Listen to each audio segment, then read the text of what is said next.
President Sergio, 30 ika nga business groups ang nagkondena, sama-sama nagkondena sa nangyayaring corruption dito ngayon sa gobyerno na talagang nilalabanan naman po ng Administrasyong Marcos Jr. Ano po? Ah, can you please explain this to us kung paano ika nga ito pong 30 grupong ito are all members of ika nga ECOP? Hindi. Isa lang kami rin sa tatlo. Actually, nag-umpisa dyan yung Management Association of the Philippines, yung MAP. No? Inimbita kami, inimbita yung pero maraming nung mga balitaan, nagsamahan. Hanggang ngayon, marami pang gusto sumama.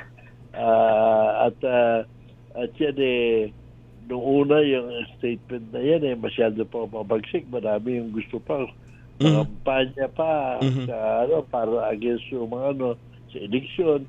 Yung iba naman, kasi talaga mga business sector naman kami, normally, we are just involved yung mga kung ano ng asosasyon namin, sa business. Pero this time around, mukha talagang suklab na mga tao sa nangyayari. Pati mga business sector is now getting involved with this para maputol itong mga nakawa na to.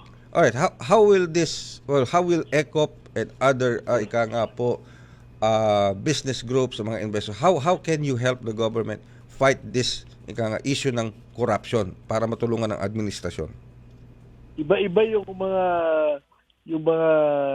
members niyang mga nagpahayag na yan, Meron mga magaling sa accounting, meron sa bangko, meron sa business, sa mga construction, gano'n.